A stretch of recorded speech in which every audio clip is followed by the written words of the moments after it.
What's up, y'all? This is your boy Wyclef Jean, and I'm alive right here on South Beach. Hi, I'm Dena Stewart. And I'm Stewart Stewart. And we're alive on South Beach. A show with a little bit of this and a little bit of that. In January, Stewart and I went to the annual NATPE conference. That's the National Association of Television Program Executives. Wow, that's a long title. It's a very long title. In any case, it was a lot of fun. It was. It usually has a lot of celebrities, but in addition to that, it has a lot of very interesting people who are selling ideas. Some make sense and some are so off the wall that you just go, huh? But I enjoy their company, and it's just a great place to meet people from all over the world. And here's an example of some of the people we met, including one of the pioneers of the reality show genre. Well, here we are again, folks, at the Fontainebleau Hotel, and that means only one thing. This is the annual NATPE conference, and this is where the people who sell shows, create shows, and people who buy shows all come together, and this is the center of the television world for 3 days. And by the way, if you don't think that's a big deal, guess what you're going to be watching next year? It's being determined right here. You know, Robin Williams once said, reality, what a concept. Well, reality has become more than a concept. It's become a genre in television, and it's an opportunity for the public to take a peek into the private lives of some celebrated people. Now, sitting next to me is one of those celebrated people.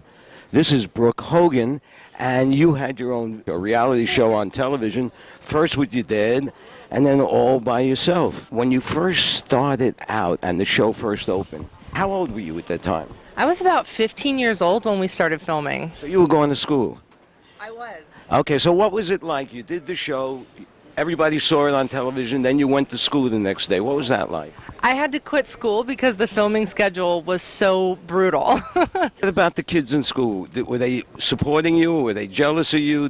What was their reaction? Well, I was a little bit of an ugly duckling at first. I was kind of chubby and I had bad skin, so once I got on TV, I was like new cool kid in town. You know, everybody thinks to do a reality show, you put a bunch of cameras in a house and then you walk away and you let people just hang out and see what they do.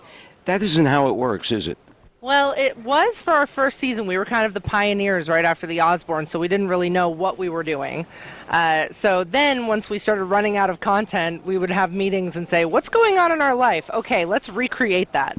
Now, did the writers sort of help things along by sort of pressing your buttons or something? So did you hear what she said, or would they instigate issues so that it would look good on the screen? We actually had a fantastic crew, and we were like family, so there was no instigating. It was kind of like taken off of the concept of Father Knows Best, where there was a moral at the end of the story.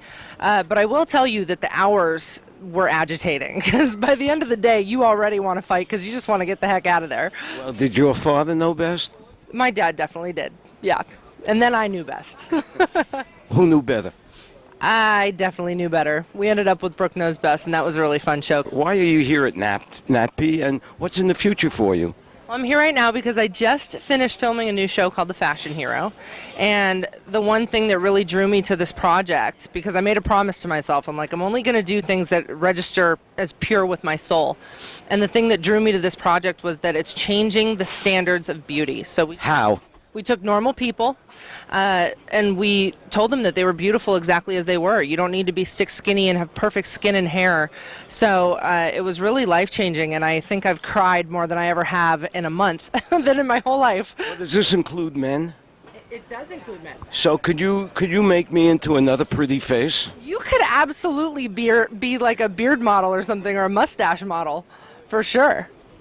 You never know. I might have a future in that. With this show, I just saw a sign. People can register to be the models. People can go on thefashionhero.com and register to be one of the models on the next season. So it's really cool. We have almost 500,000 people on our Facebook, so it's becoming a movement. Well, folks, here's an opportunity to hit the big time and end up with a career as a supermodel. And it could all start here on this show. Tonight is the opening party for NATPE, and they're having their annual get-together here at the Eden Rock in Miami Beach. And we were walking along, Dena and I, minding our own business, and I bumped into this lady who said, "Can I ask you a question?" And my answer was, "Yes, you can, if I can ask you a question." Okay. So let me ask you a question. Why are you here? I'm here with my boss, luckily, and we presented our striptease reality show here in NATPE. And what do you expect to happen if the world is perfect and everything worked out the way you wanted it to? What would you hope would happen as a result of being here? Our result is to sell this show and to show people how can they be lucky in every moment, in every profession, in every country. Well, you're from Russia. What makes Russian television different that, Americans would appreciate it? Oh, Russian television is kind of a mix of cinema, TV, and theater. And there is a lot of politics, and we are trying to do some art. What part of Russian television do you personally like the best? I love movies. Who's your favorite star? Brad Pitt. I'm a girl. This is Dr. Mario. So tell me, what are you doing here at NATPE? Well, we're actually making history here at NATPE because this is the first time on American TV where we're producing a health and lifestyle show for nearly 1 billion people from all over the world that speak Spanish and have the Latino heritage and Hispanic heritage. This is a 22-year-old journey for me, going back to 1995 when I was a missionary in Tijuana, Mexico. And this was right before going into medical school, and I came to the realization that I was seeing poverty and life inequalities that I had not experienced when I was in Puerto Rico. So I said, wow, what an amazing opportunity to be able to bring everything that I'm going to become and everything I'm going to learn and my experiences to so many people after medical school. What kind of doctor are you? It's 2 long words: interventional radiologist. So all of those people that look at your show and they don't know what that is, my answer to that is, that's awesome. Why? Because that means they have not been sick enough to need it. Interventional radiology is a part of the radiology world that does surgery, what's called minimally invasive surgical procedures. You're a different kind of doctor than the entrepreneurial doctor who tends to his practice while he watches the stock exchange. You're in this for the right reasons. It's all heart. That's why I always say, de mi corazón a tu corazón, a tu salud, or in English, from my heart to your health. It's all about the heart. I can't say anything after that except we all got to have heart. It's always fun and interesting when Barney Rosenzweig stops by. He's one of these guys who just knows about everything and has interest in so many different things. I just love having a conversation with him, and they go on for hours and hours. I met him when I was interviewing both him and his wife for an event because he's one of Hollywood's best known creative producers, and his wife is one of Hollywood's best known actresses.